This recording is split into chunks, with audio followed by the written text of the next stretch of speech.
isa yan sa mga abuses sa simbahan na ang mga pari ay natukso sa mga material ba na bagay para lang sa kanilang sariling satisfaction, sa sarili nilang anong tawag nito? Yung luxury living. So ngayon, ang Paris Finance Council makakatulong dyan dahil ang pari, hindi na siya ang naghawak sa pera. Opo. Ano na lang siya? Overseer. Overseer. Pero wala na sa kamay niya yung pera. Nangyayari kasi yung maraming mga abuses at ang duda ng mga parishioner at ito rin ang kalimitang nangyari na ang pare, siya yung naghawak ng pera, lahat.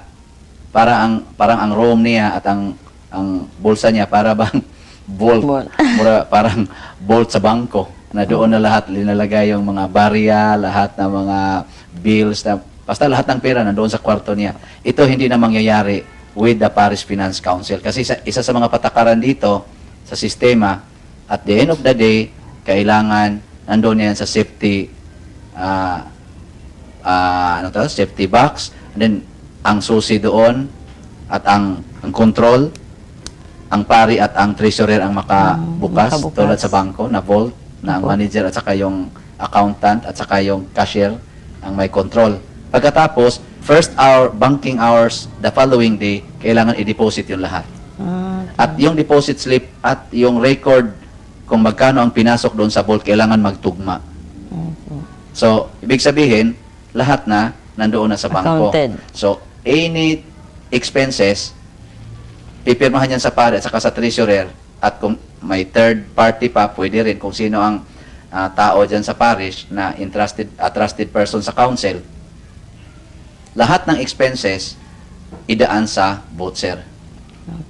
So, hindi na masyadong dire-diretso ang pare. Kung sasabihin niya, itong 500,000 na ito, ibili ko to ng sasakyan. Kailangan niyang voucher, kailangan niyang approval ng council. And then, kung ganyan na kalaking amount, kailangan ng approval sa obispo. So, hindi na niya basta-basta magamit. Kung mayaman siya, gamitin niya yon. Pero, ang pag-abuso niya sa, pangangabuso doon sa pera ng parokya, ng sarili talagang kayamanan ng parokya, hindi na yan basta-basta magagawa sa pare. Pero Father, di ba, kami po napansin namin as lay na talaga may mga pare na expensive talagang mga kotse nila. Ano po, kaya lang baka sabi nila bigay naman to ng isang lay sa kanila. Yung bang pag may nagbigay sa kanila as parish priest, considered po ba yun na property ng simbahan bilang parish priest, ganun? Depende sa intention nga sa donor. Donor. Kung ang donor ay nag-donate niyan personal para sa pare, din personal yan para sa pare. Pero kung ang donation niya, ang purpose niya para sa parokya, din para sa parokya yan.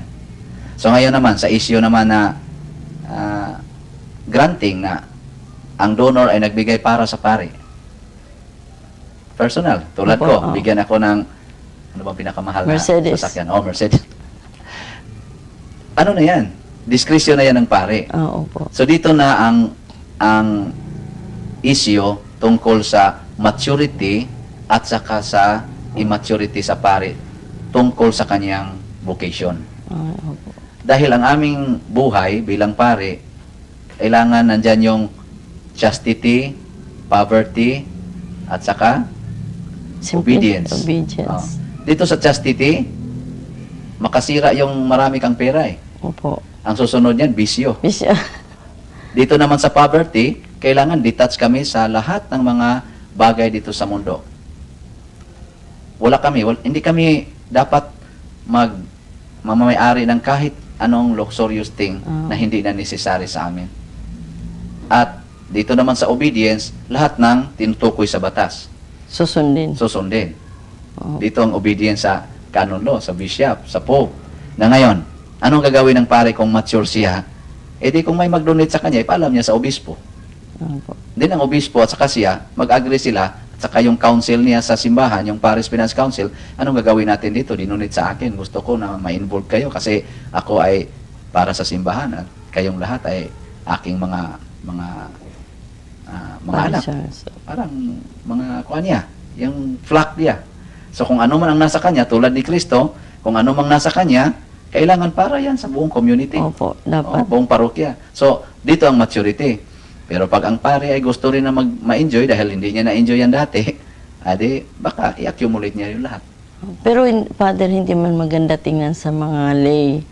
Po, kaya, kagaya po no Father, na-obserbahan ko, sorry po, na-obserbahan ko minsan sa mga bumibisita ko sa mga parishes, ang gaganda ng mga simbahan nila, improvement ng simbahan nila, pero ang mga kapaligid, mga squatters. Parang ganun din po na, halimbawa, ikaw, Father, hindi ka naman naka-Mercedes. Halimbawa, isang pari naka-Mercedes, pero yung mga parishioners nila naglalakad or talagang mahirap lang, di ba? Alam naman ng lahat na marami talagang mahirap sa Pilipinas, lalo na po sa probinsya. Totoo yan, sister. At ito talaga ang malaking skandal sa simbahan na nangyayari dahil sa mga pare na di masyadong sincere sa kanilang buhay, pare. Pero sana ang ating mga makakatulong din kayo dito eh. Alam niyo kung paano kayo makakatulong? Gawa lang kayo ng sulat.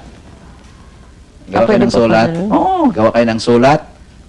Hindi para atakihin ang pare, kung hindi maglabas lang kayo ng inyong naramdaman tungkol sa nakita ninyo. And then properly signed, properly addressed to, mas maganda nga address nyo sa pare. Saka copy furnished doon sa obispo. Pero wala kayong duda. Sa nakita lang ninyo, yun lang, ilabas lang ninyo ang inyong nakita. Ang mga nakikita. Dito kayo makakatulong mga lay people. Para ang obispo ma-aware siya na meron na palang na-scandalize at maklarify ang issue na yon. Opo. Maklarify. At dito naman sa yung sabi mo, mahirap yung mga parishioners, samantalang ang pari ay naka-kotse, naka-aircon yung room. Yan talaga ang responsibility doon na naman sa bishop. Na i-check niya yung sitwasyon ng parokya. Na bakit ang pari naka-kotse, bakit ang pari naka-aircon, bakit ang pari napaka-luxurious ng kanyang mga gamit, samantalang ang nasa paligid, napakahirap, Opo. halos walang kinakain. At kung makita na niya doon kung anong ginagawa ng pare, so siya nang magbigay ng